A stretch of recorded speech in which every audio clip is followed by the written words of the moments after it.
Professor Noakes, welcome. Thank you, Shashi. How are you today? You're having a fantastic conference, it seems. Yeah, we are so happy to have you, Professor Noakes. It's like a dream come true for us. Good morning, Professor. Good morning, sir. How are you today? All good. So I still remember, 5 years back, you had reviewed dlife.in, and today we are, I think, we are the largest and fastest growing community of low carb in India. Well done. Congratulations. So you know Anup Singh very well. So you have reviewed the community, and we are so happy that in this inaugural low carb conference of India, we are so happy to have you because we consider you as a guru for low carb nutrition. Well, it's very kind of you. It's been a pleasure to be associated with you, and I look forward to the next hour. So I'll briefly introduce Professor Noakes. Everyone knows Professor Noakes. There is no need of introduction. However, there are a lot of new people. There are a lot of people in India who may not be knowing much about you because there are a lot of people who are joined via live stream as well as live stream in YouTube also. So I'll briefly introduce Professor Noakes. Professor Noakes studied at the University of Cape Town, obtaining MBChB degree and an MD and DSc med in exercise science. He is now an adjunct professor at the Cape Peninsula University of Technology, following his retirement from the research unit of exercise science and sports medicine. In 1955, he was the co-founder of the now prestigious Sports Science Institute of South Africa, SSISA. For the final 15 years of his academic career, he was rated as an A1 scientist, the highest possible rating, indicating world's leading scientist by the South African National Research Foundation. In 2008, he received the Order of Mekumbe Silver from the President of South Africa for his excellent contribution in the field of sports and the science of physical exercise. Professor Noakes has published more than 75 scientific books and articles. He has been cited more than 21,000 times in scientific literature and has an H index of 77. He has won numerous awards over all the years and made himself available on many editorial boards. He has authored many books. In 2003, he received UCT Book Award for Lore of Running 4th edition, considered to be the Bible for runners. Since 2011, he has written his autobiography, Challenging Beliefs, Memoirs of a Career, published Waterlogged, The Serious Problem of Overhydration in Endurance Sports in 2012, published The Real Meal Revolution in 2013, co-authored with Jono and David, as well as Sally and Creed, and following the child-focused version of the book, Raising Superheroes in 2015. The latter two are now published overseas. In 2014, he co-wrote Always Believe in Magic with Kevin and Jonathan, which is the story of UCT Tigers' journey winning the 2014 Varsity Cup. The Banting Pocket Guide was published in 2017, co-authored with Douglas and Allan, and more recently, he has co-authored Lore of Nutrition with Marika.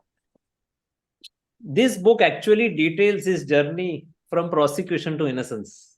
We all know the famous trial which he had to undergo. Nutrition on trial is it's known as. Following the publication of best-selling books, The Real Meal Evolution, he founded the Noakes Foundation, focus of which is to raise funding to support high-quality research of eating plan described in the book.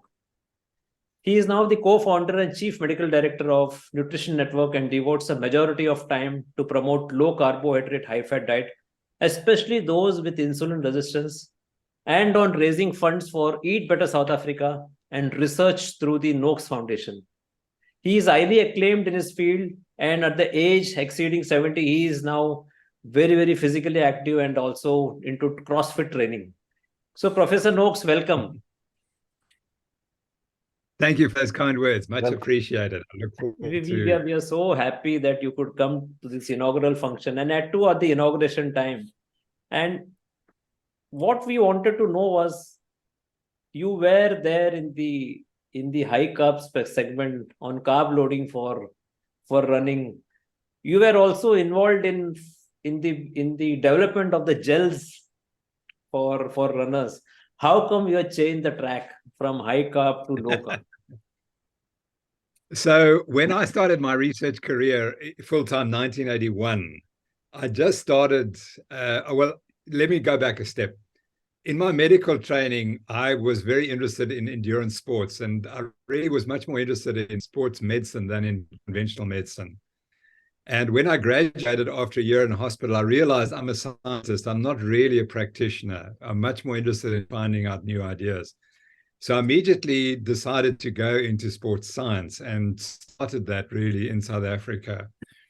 I then was appointed at the University of Cape Town, and obviously I had to develop a research career. And by that time, I had experienced hypoglycemia, low blood glucose concentration during ultramarathons. And I knew that if you took glucose at the point of exhaustion, you'd recover quite well. And the evidence was in the literature. So, and then that was one side. Then the other side was the person who became my great friend is a chap called Bruce Fordyce. And he had won our famous ultra marathon in South Africa. It covers 90 kilometers or 56 miles. He won it 9 times, which is as unprecedented. And in one of those experiences, he developed hypoglycemia, which he reversed because his father, who was a medical doctor, was helping him on the road and gave him a drink. And he asked many years later what was in the drink, and it was Coca-Cola with added sugar. And all of a sudden, he started running much faster. He was tiring, and then he recovered. And in about 1981, he came to me and he said, Prof, I wasn't a doctor then. He said, this made a huge difference. I can't win this race without taking sugar during the race. So I said, no, you don't need sugar. You need glucose polymer, etc. And so we started research together. And then we produced the squeezies on that basis. And they then became very popular. And let me just make the point that in an ultra marathon, it's about the only time you might need a little bit of glucose. So what we'd found was true. But then I got tied up with carbohydrates because the people were funding our research, and you've got to find something that proves they're right. The biggest worry in research is where's the money coming from next year? And I make this point very strongly, that as a professor in charge of a department, you must find research funding. And that's what happens. And so people sell out. They sell out to these interests in order to keep their careers going. Anyway, what next happened was that in that famous race, in actually the very first year I was doing research, a lady developed a low blood sodium level, hyponatremia, and she nearly died. And she wrote to me, and the condition had never been described before in history. And so we described it, and we worked out what caused it. She'd simply drunk too much. And why had she drunk too much? Because industry was encouraging people to overdrink. So here I was saying, yes, you need glucose, but you don't need too much water. And I came into conflict with the major company producing sports drinks in America. And I became the enemy number one, because I was saying, actually, you don't need to drink all that stuff. And ultimately, the irony is we used the research money we were getting to study carbohydrates and exercise to prove that you didn't need it. You didn't need all that carbohydrate and fluid during exercise. So eventually, as I clashed with these people, I started looking more carefully at the evidence that they were using to say you needed lots of carbohydrates, either before or during exercise. And then ultimately, and this only happened more recently, when I went back to the original data, I saw that it was associational data. And that means they found an association between two things. But associational data doesn't prove causation. And I've spent the last 2 years looking and being able to disprove that they never actually showed it.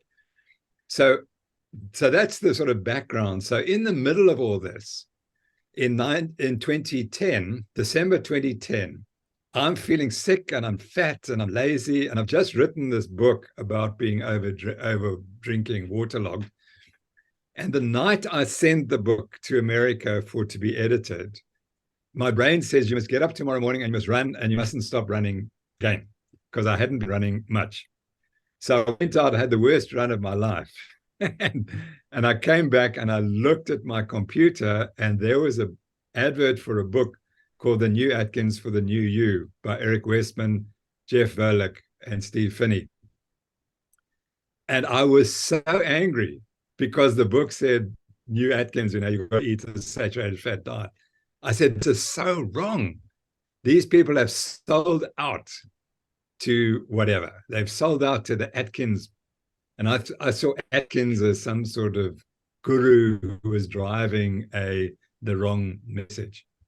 So I got so angry. I got in my car and I drove to pick up my book, and they had the last copy in the bookshop.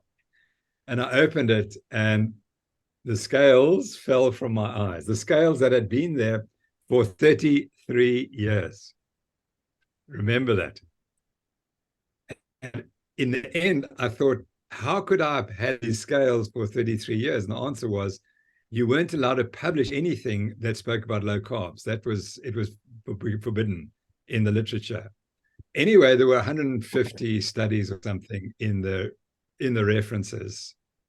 And I said, okay, well, I'm going to try it. And so 2 hours later, I said, no more carbs. And within days, I felt better. Within a week, I'd lost at least 1 kilo. And my running came back 20 years. I went back to being able to run what I had 20 years earlier. So then I thought, well, actually, they've got something. And then ultimately, I had to be excommunicated by the medical profession and by my colleagues in South Africa for promoting the low-carb diet, because they were funded by industries, the pharmaceutical industry making statin drugs. I was saying you didn't need statins, and I was saying you didn't need grains and cereals, and that's not acceptable. You can't say that. And so I had to be got rid of, and they ultimately that led to the trial that I'm sure we'll discuss later. Yeah, Anup. Yeah. Professor, we call you low carb guru, but we also know that you went through a lot of legal hassles. So India would like to know briefly, what was that famous court case that you faced, and why was it? Yeah. Yeah. Okay. I'll try to answer all those questions. So what happened? You've mentioned John Proudfoot and the guys who wrote the book, The Real Meal Revolution. And what happened was, Jono came to me and he said, would I write the introduction? Just 1,000 words. And at the time, I was starting to be attacked in the media by colleagues. That every week or every 2 weeks, there'd be another story in the local newspaper saying how Noakes has got it wrong. I just might make the point that I was, in sports science, I was the blue-eyed boy of academia in South Africa. I mean, there were only 2 people who were sort of considered the top scientists, and I was one of them. And every report in the newspaper was positive. It was for 30 years. I had this unbelievable record of positivity. No one ever said anything nasty about me at all. I could say, I said what I believed to be true, and it was generally true. But no one said anything bad about me. And then all of a sudden, when I changed my diet, it started like that. And it was first the cardiologists. And there was a whole story about Noakes as a statin denialist and a cholesterol denialist, and this whole story. And we've had enough of HIV denialism in South Africa. We don't need someone now as a statin denialist. I mean, it was too appalling.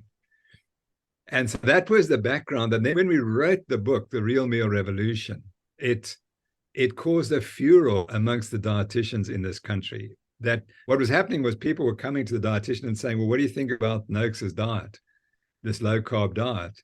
And because they hadn't a clue, because dietitians in this country are not taught to think, they're just told to follow a protocol, they couldn't answer. They said, no, he's wrong, and this is what's right.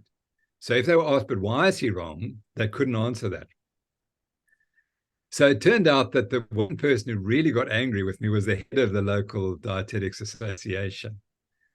And she started watching everything I was doing on social media and when I was lecturing in public. And in fact, when I gave one lecture in her town, she had 6 of her colleagues came and taped it because they were looking for me to say something wrong that they could report me.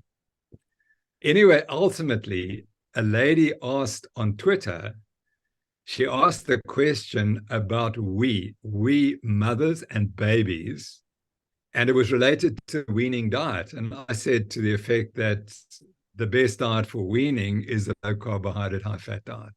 And within 12 hours, I'd been reported to the Health Professions Council of South Africa. So the lady who reported me, this is what's so wrong, because there was no comeback on her. She could just do what she liked. And now my reputation was on the line. And I knew that I was right. So I wasn't going to stand down. And the lawyers for the opposition, they offered me I could easily say I was guilty of X, Y, and Z, and they would have made a lesser charge. I said, no way, I'm going through this thing. And I was so fortunate because I had two of the best lawyers in South Africa. And one of them, as you will know, is Rocky Ramdas, and he's of Indian descent. And we became like brothers. We call each other brother. We had the most fantastic time. And I think the best thing that came out of that trial was me becoming absolutely locked in with Rocky. The personality was identical. And we had a fantastic time. And Rocky is supremely clever. And he once showed me, he said, okay, Professor Noakes, let's go through a cross-examination here. So within 5 minutes, I was completely tied up. I couldn't answer anything. So but we had a fabulous time presenting the evidence, and the trial went over 4 years, and we were in court for 28 days, including 9 days where I was on the stage stand and giving evidence under oath. And what we learned was that the conventionally trained dietitians had absolutely no idea. They had nothing to come up with to say that we were wrong. It was totally one-sided. And yet the decision, the legal decision was always in balance, because there were 5 people on the committee and there were 2 of them who were on the balance. And we had to get one of them to agree with us, at least. And fortunately, we managed to do that. So in the end, after 4 years in court, I won on every count. There were 13 decisions. It even went to appeal, and I won on every single account.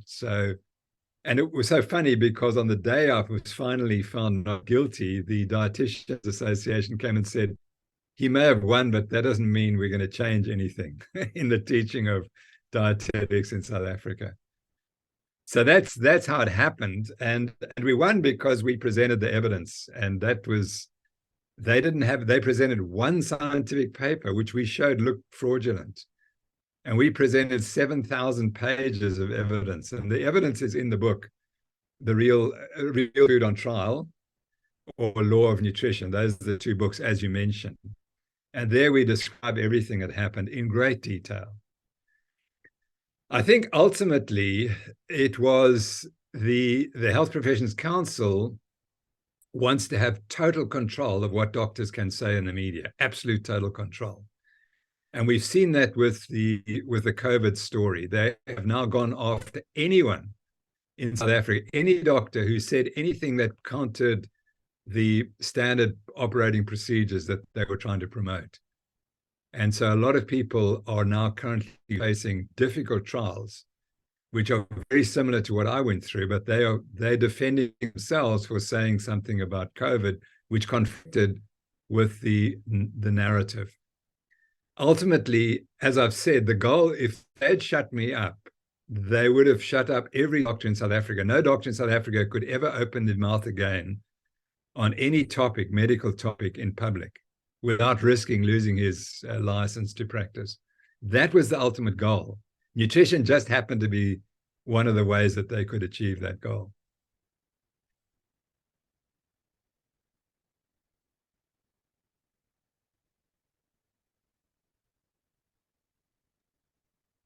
Shashi, you're muted.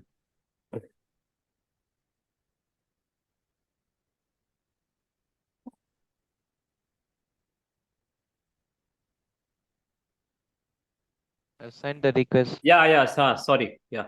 I think I was unable to unmute. There is some small glitch. So thank you, Professor. Nice and very interesting story. Ultimately, we are happy that you came out winning the court case, and I think that has set us a lot of precedence, and it has given us a lot of confidence also that the truth will ultimately win.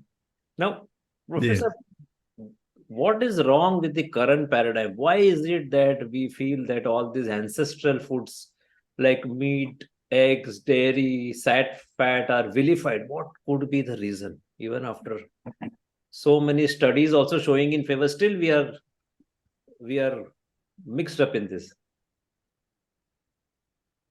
You know, when I started, I couldn't really have believed what's happened to medicine across the globe. It is totally controlled by industry. And industry is there to sell product. And so it was very clear in the 1950s, Ansel Keys comes along and says that saturated fat causes heart disease. And he did it purely because he lost his career. I've written about this. He was quite famous during the Second World War on the study of starvation. And afterwards, he didn't have a job because he was a physiologist. He wasn't a medical practitioner. The next thing that happened was that President Roosevelt died of a stroke. And the Americans realized, my gosh, here's the president dying of a disease we can't even treat. We don't know anything about hypertension and stroke. So Truman, who was the next president, opened up and started the National Institute of Health. And his first key was to study heart disease and the prevention and treatment of heart disease. And Keyes immediately saw his opportunity. If I can now become the gospel or the guru of how you prevent heart disease, this is where I can make a name for myself. The only problem was that there was another scientist who was way ahead of him. And this person had said, I've forgotten the name. Yudkin. John Yudkin. No, that's correct. He was the sugar man, John Gorman, and he came up with the diet heart hypothesis, and he actually had data.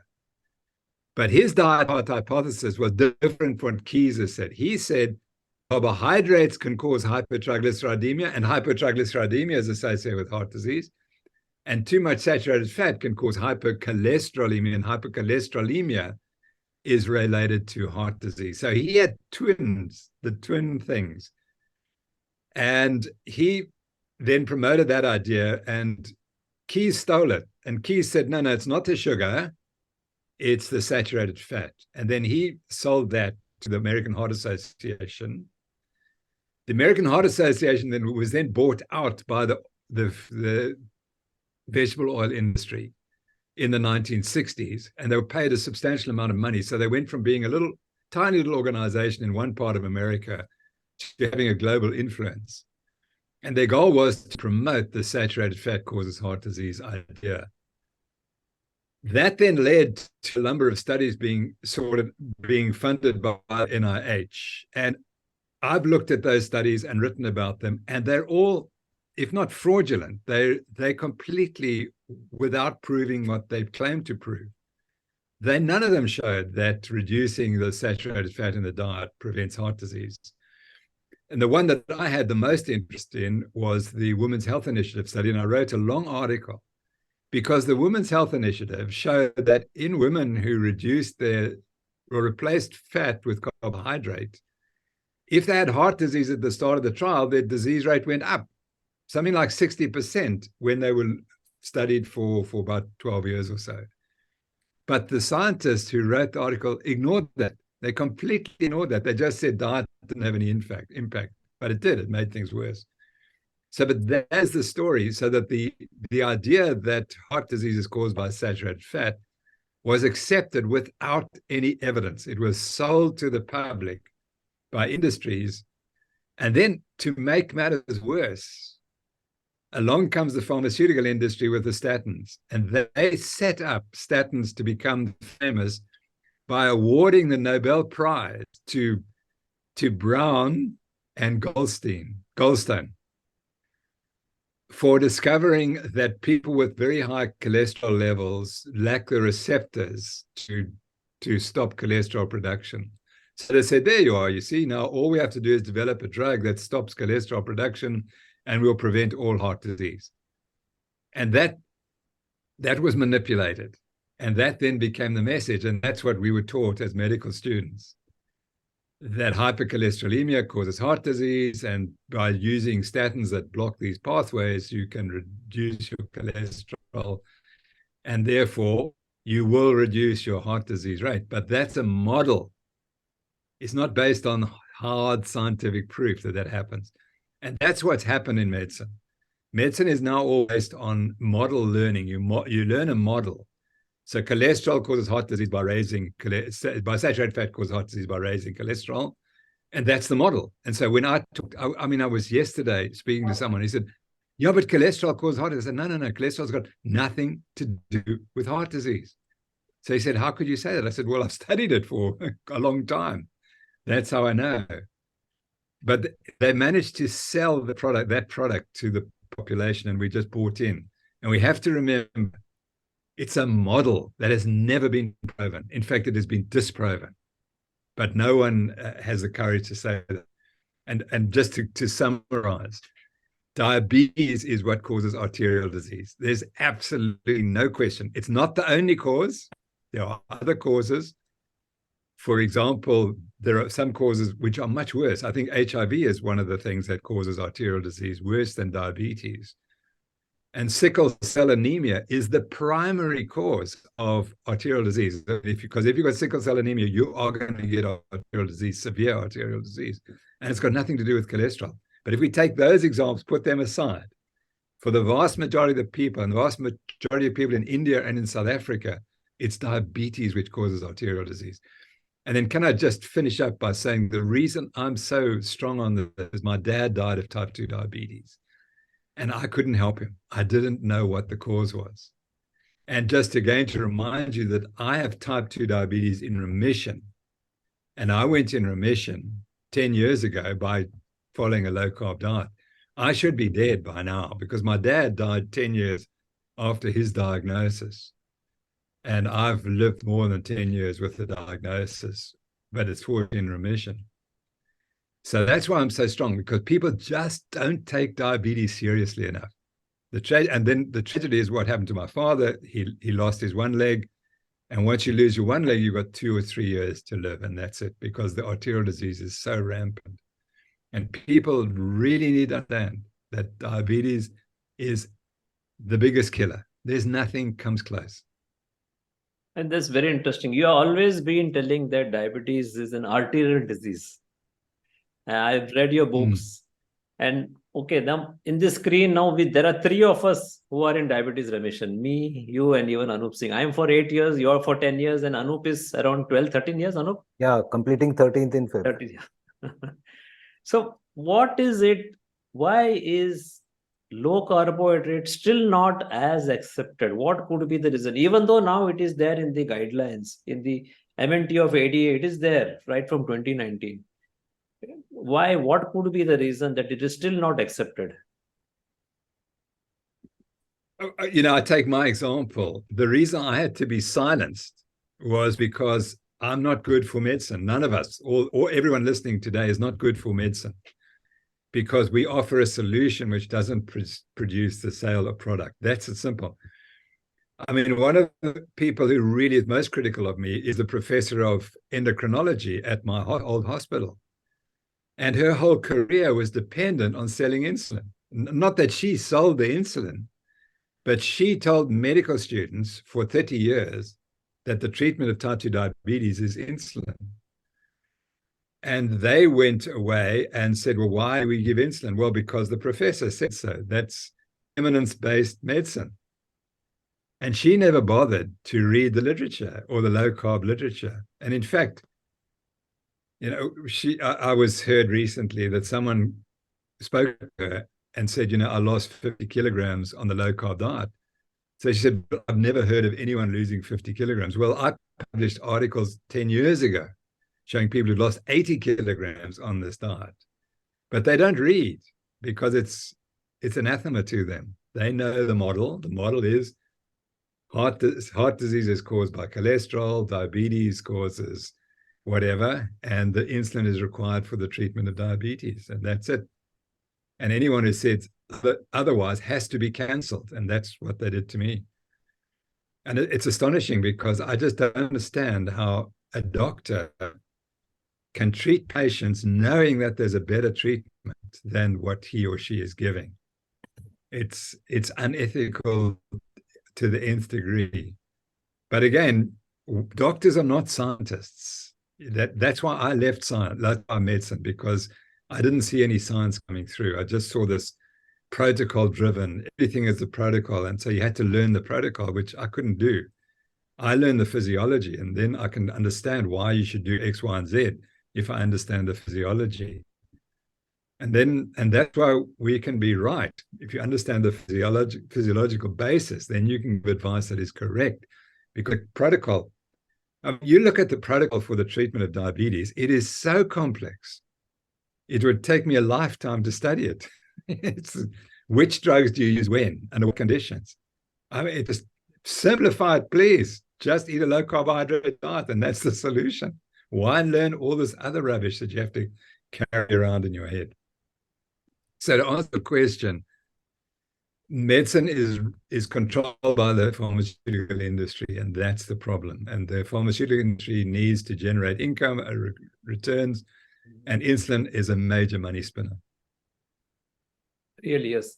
Even in India, the number one selling anti-diabetic and even number one selling brand in India is for many months in a year is insulin, the number one. Why should that be so much sales of insulin where the number of type 1 diabetics are actually less? It is all type. It is being pushed into usage type 2. Right? Yeah.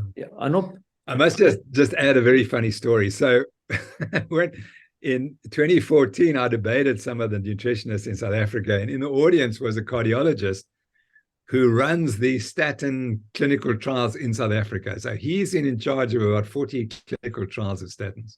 And he gets up and he says, Noakes, you're a murderer. Because apparently someone had read something I'd written and her cholesterol was 15 and she stopped taking her statins, and he was convinced that was going to kill her. So he suddenly reappeared a few months ago and started writing me all these letters saying, you see, do you still believe cholesterol isn't the factor? Now, it turns out in the most recent journal of, I forget what it's cardiology or something, the cardiologists are finally saying, we can now treat diabetes because diabetes causes arterial disease. And we've got these new drugs which will help reverse your diabetes. I'm talking about those antagonists, the GLP-1 antagonists. So those, all of a sudden now the cardiologists, because they can make money out of treating type 2 diabetes, will now admit, oh yes, type 2 diabetes definitely causes arterial disease. But why? Because it was only when a drug was developed, which may have some small effect, they then are on that bandwagon. And so it's just astonishing. Very interesting. So, Professor, there's one question, you said diabetes causes arterial disease. Now, majority of the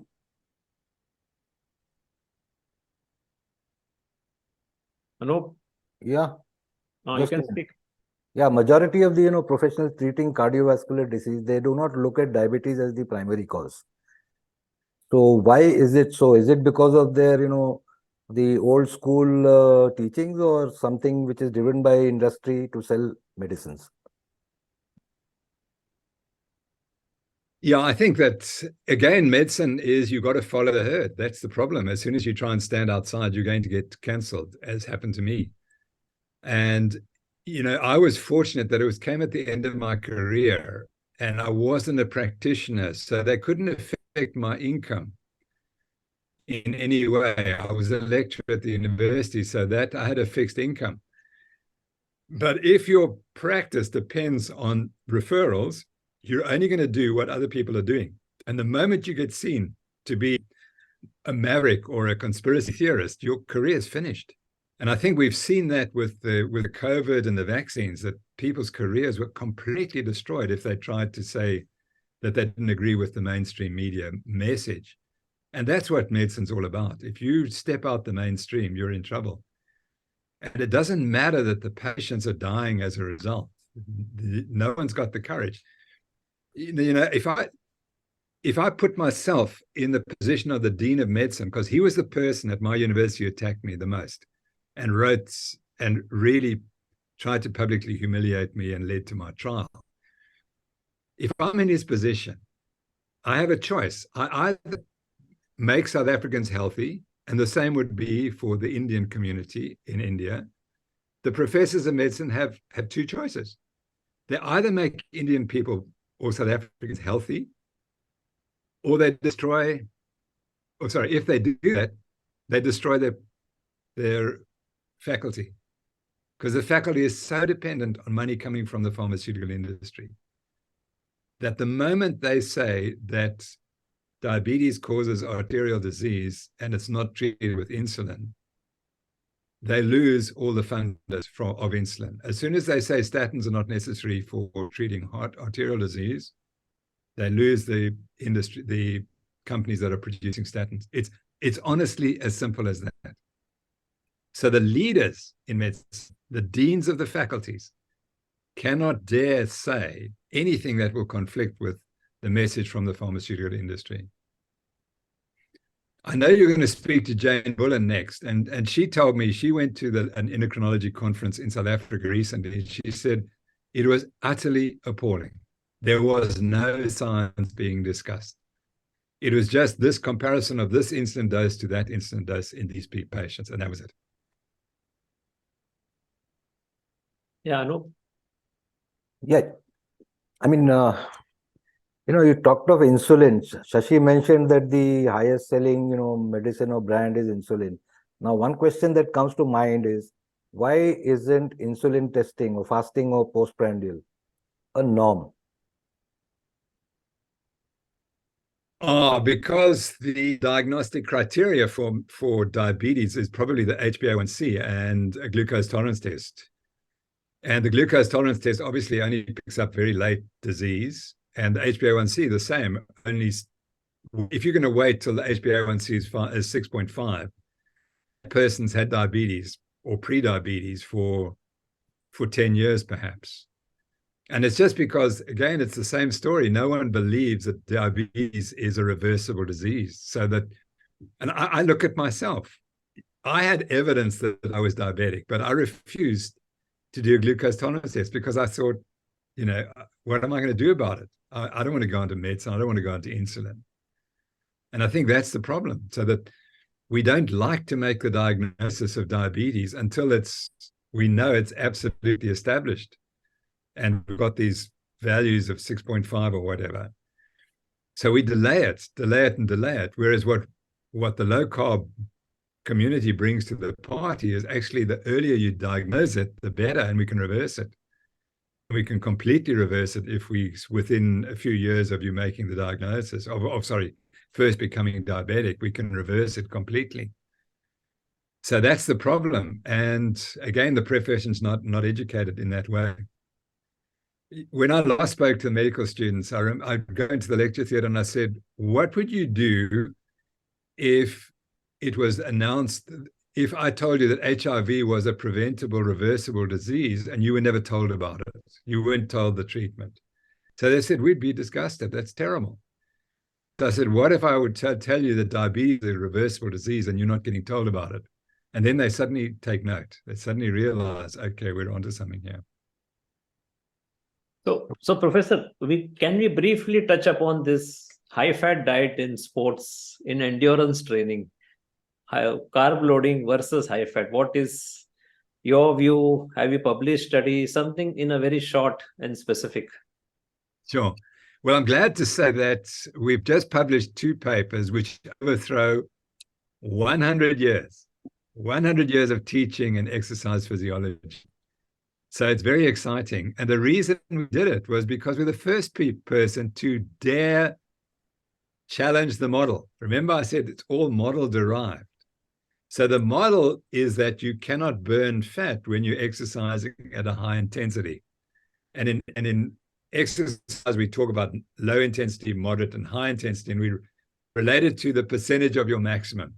So the textbook says the following, that once you go above 85% of your maximum, you cannot burn any fat. You've burned zero fat. That's the textbook. And anyone can go and check that now. Go and pick up any textbook of exercise physiology, and it will say that. By chance, over a period of 4 years, we were putting people on high-fat diets and having them exercise at high intensity. And the last experiment we did, which was critical, we had people go on a high-fat diet and then do 6 times 800-meter repetition. Now, that's a very tough workout.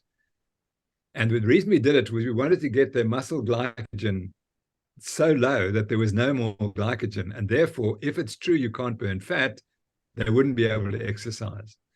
So we predicted that, well, we didn't predict, we thought this might happen.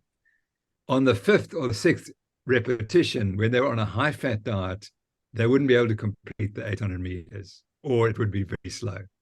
And guess what? We found it made no effect. The diet made absolutely no effect on performance during these 800-meter repetitions.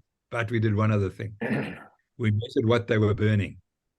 And we found that at 85% of the maximum, they achieved the highest rates of fat oxidation ever recorded on humans on this planet. We're the first people to measure it because we went out to measure it. Everyone else was too scared. They said, no, but the textbook says this. How can you possibly think it'll be different? Well, we proved it was different. And it's so exciting because it turns out at that rate of energy production from fat, the greatest marathon runners in the world will be able to run a 2-hour marathon just burning fat, which is the complete opposite, the absolute opposite to what we're taught. That's the story. And we're currently doing experiments which are trying to finally validate why you need carbohydrates during exercise. You do need a little bit of carbohydrate to keep your blood glucose normal, but that's it. Your muscle is very happy to burn fat all day long, forever and a day. And you've got so much fat in your body, that's fine. So the world is slowly realizing this. I saw 2 days ago, someone climbed, I think it's El Capitan. There's a famous rock in the Yellowstone National Park. The first time anyone climbed it, they took 4 months. I think they would go a little bit up and then they would come down and then they'd go up and they would use bolts in the mountain. This guy made it in 4 hours. 4 hours, the whole climb. And he was a carnivore and he eats fat and meat. So meat, salt, water. Yeah, that's the one, yes. We just read about it 2 days back. Yeah, very interesting, Professor. I think your courage to question a paradigm is what is actually helping us learn more. I think it's very, very interesting. I wanted to ask you next about this, Professor Noakes, about the ketogenic textbook. Please tell us something about this. Very interesting book. I'm yet to go through fully. Yeah. So when we wrote The Real Meal Revolution, we made quite a lot of royalties. And I don't ever keep royalties. I always put them in some other trust to do something important.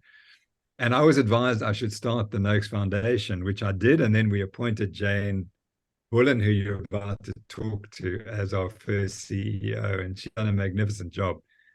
And it was her idea to start the Nutrition Network, in which we give information and run courses for everyone all around the world.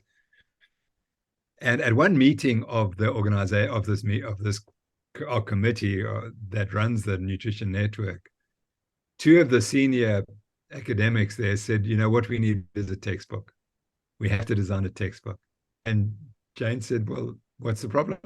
we'll just get the 62 most qualified people in the world to contribute. And those are the people that are contributing to the Nutrition Network anyway.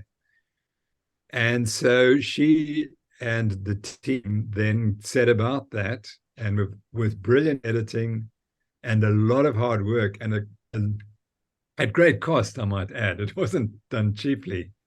We produced this textbook, and that is the ultimate evidence why I was right in what I did and what I said. And what you realize when you read that textbook is that this is the most studied diet in the world. There's no other diet that comes anywhere close. That's point one. And point two is that it's the diet that works. It really works across the board of medical conditions.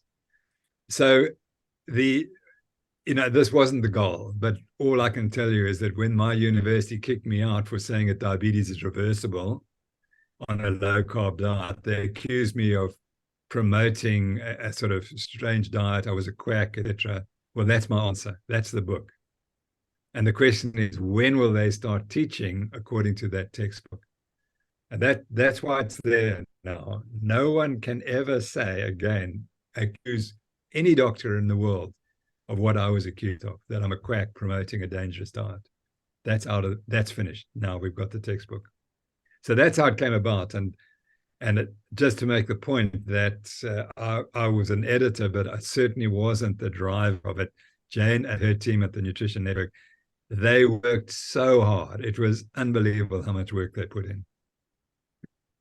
But then it's simply brilliant that finally we have an official textbook. So no more people can say it's a fad diet or quackery or anything. I think it's really brilliant what you have done, what Nutrition Network has done. I'm going to discuss this again with Jane Bullen shortly after your discussion now.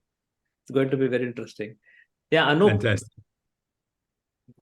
Yeah, coming back to the insulin, fasting insulin, postprandial insulin that we talked of, is there any possibility of arriving at a consensus that what it should be? Because lab ranges are criminally wide. Fasting insulin 5 to 25 or something. Or is there any data or study which shows that beyond X it is a danger sign? Yeah, I don't think so. I don't think we have long-term data on what's the ideal fasting insulin. That's the problem. And all I know is that the people who I trust, they say if you're fasting insulin above 6, you're in trouble. That's a lot lower than the data. And it's really interesting that when I then went back and looked at our research, because for 20 years we've been studying carbohydrates and exercise. And it's very clear to me that once the insulin's above 6, the metabolic response during exercise is quite different. If it's below 6 during exercise, you get massive fat oxidation. But if it's 7, I mean, I'm not joking. If it's 7 or 8, you cut down on your fat oxidation. It's astonishing. The margins are so small. And I think that's why you have to get to a very low carbohydrate diet for many of us, all three of us, I would guess. We're on very low carbohydrate diets. And there's this cutoff point you've got to get below, and that's to get the insulin down.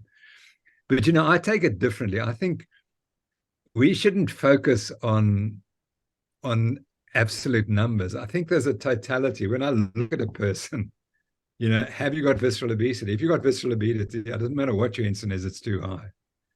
And that's sort of my argument, is that we know the solution. The treatment is a low-carb diet, and we've got to encourage people to go on the low-carbohydrate diet. And the insulin that they get is then the outcome.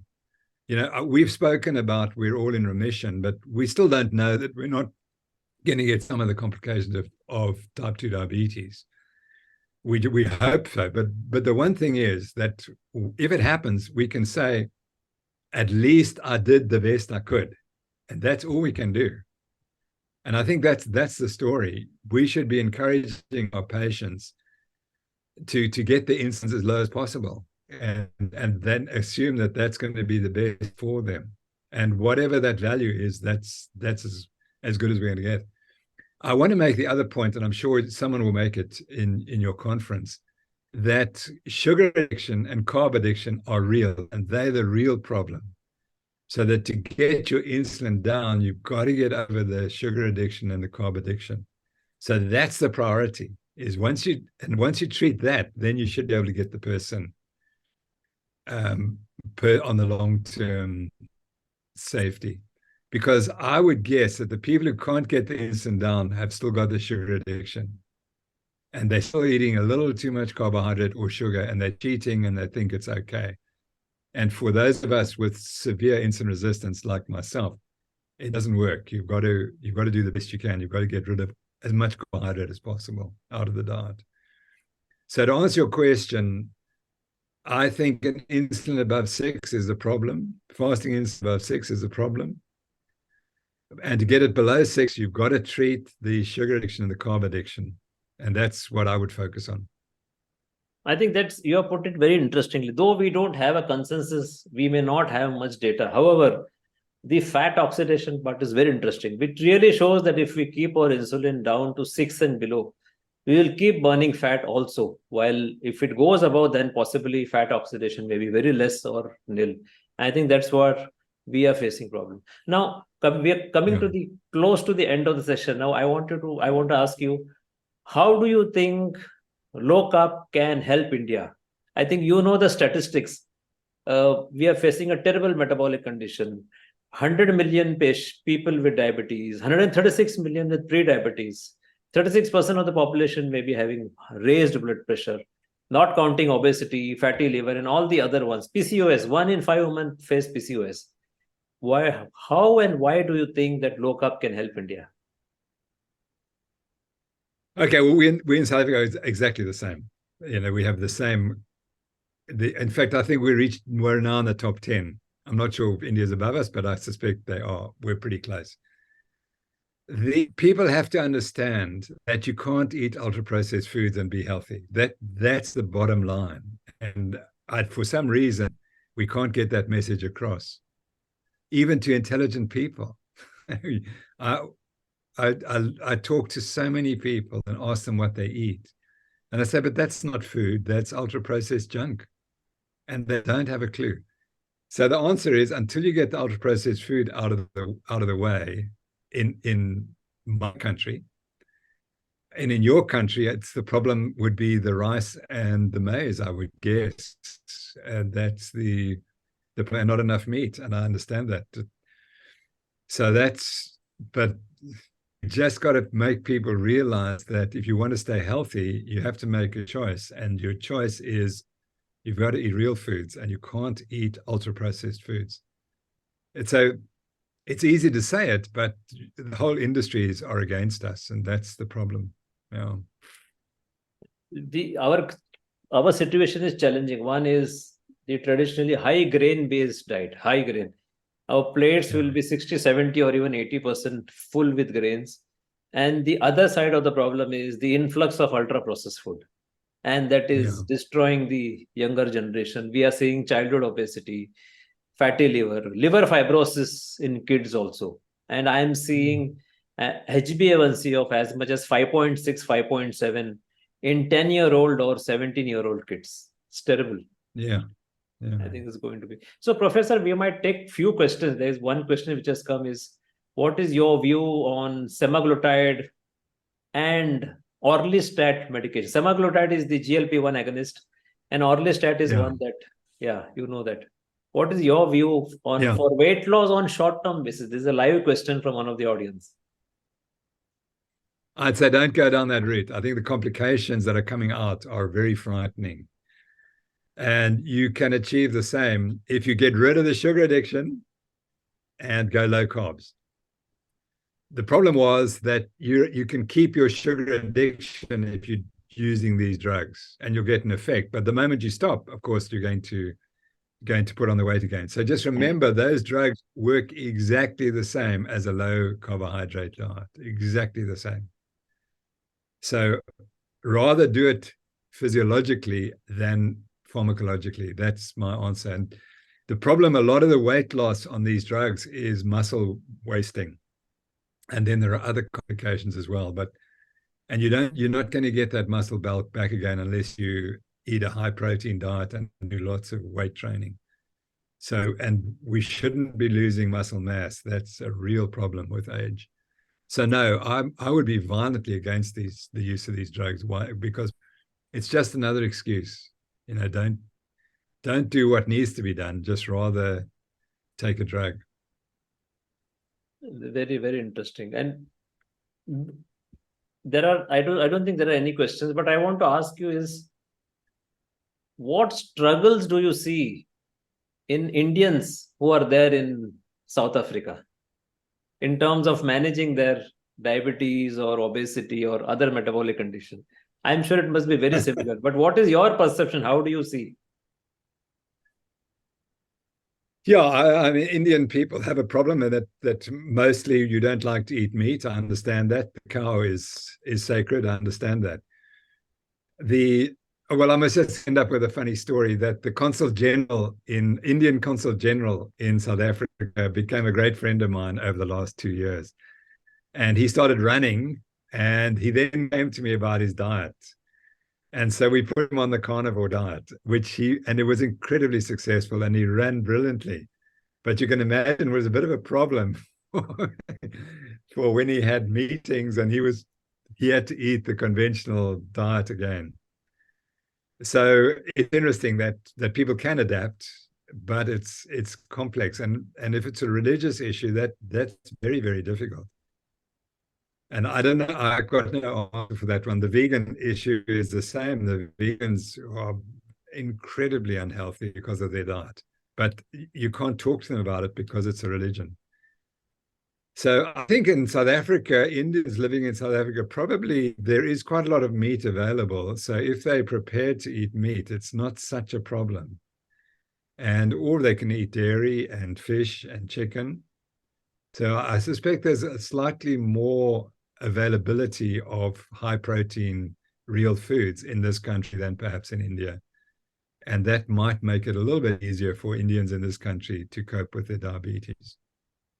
The challenge will be real. I mean, here, while we say that it is highly grain based, most of us are vegetarians. When I say vegetarians, we take dairy proteins. That means we have the famous Indian cottage cheese or paneer, and then we have yogurt, we have cheese. So primarily we need to depend more upon this, is what we can see.